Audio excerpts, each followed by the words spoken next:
What's up, guys? Welcome to Gwhisky. My name's Jeff. This is a channel where I offer my thoughts and opinions on a specific whiskey, and if you stick around at the end, I'll be giving it a score as well. If that sounds interesting, hit subscribe down below. With that out of the way, let's jump into our review. Today we're looking at the Glenallachie 8-year-old. Stick around.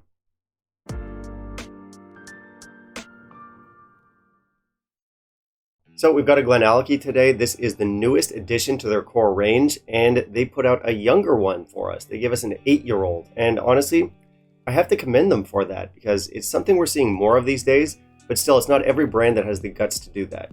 Now, Glenallachie is kind of an interesting brand. If you were to guess just by looking at the bottle, you might think that the distillery is run and owned by Fred Flintstone. Shockingly, that's not the case. It's actually owned by a guy named Billy Walker. He and some fellow investors bought the distillery out in 2017, and they totally turned it around. It's gone from what was once blend filler to a respected single malt nowadays. I'm sure you all know this story, but in just 5 years, the brand has really taken off. It's popular stuff. In the case of the cast strength 10-year-old, that one's become very sought after. The 12 is also a big hit, and it's really no surprise. Like, there are a lot of people out there who are fans of Big Sherry. There are a lot of fans of Billy Walker, and there are a lot of fans of the Flintstones. These guys make big, cask-forward whiskeys with really bold, really sweet flavors. It's a style that's not going to be for everyone, but when it's well done, I can certainly get behind it. And while I don't worship Billy Walker like some people out there do, he's without a doubt a very skilled master blender. He's got a signature style, and he sticks with it. Anyway, our 8-year-old here has a pretty busy mix of casks involved. We've got Oloroso and PX puncheons in there, as well as a small amount of virgin oak and red wine casks. Like I said, this is the newest addition to their core range. So far, reception has been pretty good. Speaking personally, I'm not too sure what to expect from this one. I do like Glenallachie, but they're not a love. I think the 10 and the 12 are fantastic. The 15 isn't really for me, so this one could go either way. Let's find out. Let's jump into our review. And in the meantime, if you could kindly leave a like down below, that'd be greatly appreciated.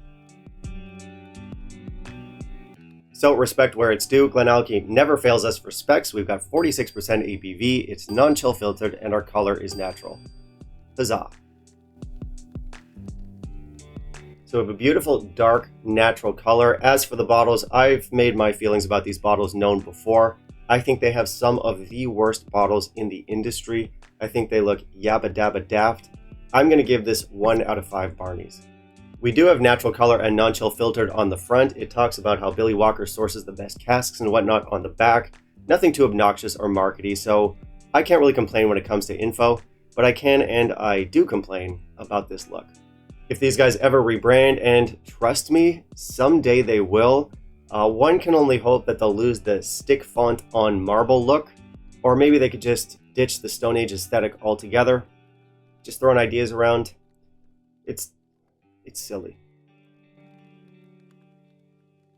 I didn't add water. Let's try our nose.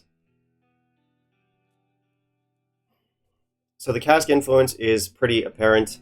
I am getting those red fruits and that cinnamon from the sherry. You get those tannin and red wine notes from the wine casks, and we have some of those like caramels, honeys, and vanillas from the bourbon. There's also rubber, malt, toffee, menthol, and gummy bears. Now this doesn't smell like a mature whiskey, but a lot of the youth is tempered by the casks. Let's try our palate.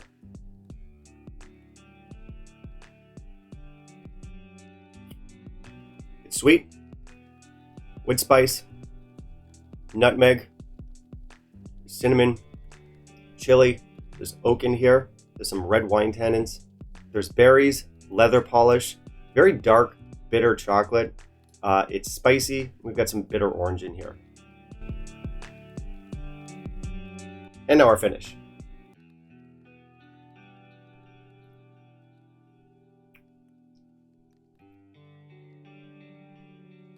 Okay, lingering oak spice, more cinnamon, more nutmeg, big pepper notes in here, big chili. A lot of this is just like a continuation of the palate. We do have a little bit of rubberniness in here. And yeah, it's drying with lingering red fruits. All right, so in some ways, this one is kind of like the spiritual successor to the Glendronach Octarine. which was a beautiful 8-year-old Billy Walker product that was discontinued back in 2015, I believe. That was a beautiful whiskey. It was my go-to budget sipper for several years. And some of the elements that I liked in that octarine are what I like in here. Now, I'll start by saying that this isn't a great whiskey, but I do think it's decent. And what I like here is that the sherry isn't quite as full-on as it is in a lot of the rest of the range.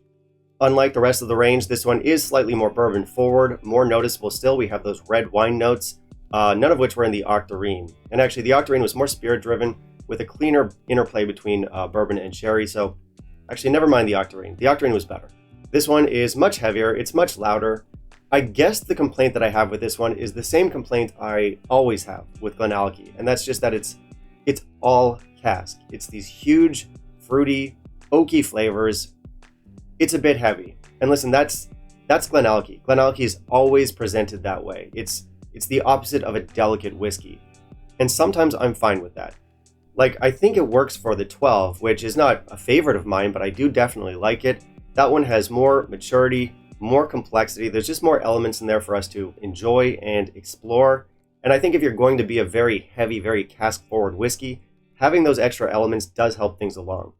As a younger whiskey, we've covered up a lot of the more rougher or spirity elements in here. We've used those casks to give it these big, fruity, heavy flavors. But ultimately, it is a simpler whiskey. And listen, it's still decent. I'm not hating on it. I think it's good stuff.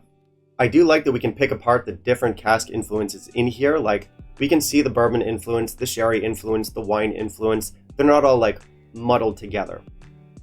That being said, I certainly wouldn't call it a clean profile either. Ultimately, I think it's an okay whiskey, but I can't say it's the type of whiskey that excites me too much. My score here is going to be 83. I think if people who are fans of big cask-forward styles of whiskey, who are already fans of Glenallachie, I think those people will find what they're looking for in this, and I'm not going to tell you it's not a well-made whiskey. Ultimately, it just comes down to a matter of preference in terms of style. This is not my go-to style. It's not my preferred style. In fact, you could take that statement and apply it not just to the 8-year-old, but to the brand overall. Glenallachie's never been a favorite of mine. Anyway, if you're a fan of the 10 or the 12-year-old, I think a lot of the elements that you like in those whiskeys, you will find in this whiskey, albeit younger and simpler. And listen, usually when I have a whiskey like this, I might say something along the lines of, I wish the spirit had more to say. But this is Glenallachie. The spirit is always covered up. And personally speaking, I don't have a lot of confidence in the Glenallachie spirit or distillate, and I'm not sure the owners do either. But that will change down the line. I'm very curious to try the new 4-year-old that the brand just put out, where the distillate, the spirit itself, came from Billy Walker and his team. I'm told it's quite a different experience, and I'm told it's substantially better. So it is worth keeping in mind that every Glenallachie out there today that is not that 4-year-old is made with the distillate that they inherited from the previous owners. So I'll be very curious to see how the brand kind of like pivots once the new distillate starts coming into circulation down the line. Anyway, that's a tangent. Let's talk about value. So I'm not totally convinced by this whiskey when it comes to value. It is an affordable whiskey. It is priced at entry level. The problem is that for just a few dollars or pounds more, you can pick up the 12-year-old. And if I'm buying a Glenallachie, I'd probably just bite the bullet, pay the extra money, and then have those added layers and complexity that we see in the 12. But if you were to take the 12 out of the picture, I think for the money, it's a decent whiskey. It's a different take on the brand. It is well made. And like I said, it's affordable. So if you are already a big Glenallachie fan, it might be one to think about. All right, that's it for me today, guys. Thank you very much for watching. If you want to help support the channel, please consider becoming a patron. Otherwise, you can like, comment, and subscribe. That is always appreciated. And of course, I do want to hear from you. Have you tried our Glenallachie 8 here? How would you compare it to the rest of the line? Finally, down below in the comments, let me know what you want to see me review next. I'll keep it in mind for my upcoming videos. Bye, guys.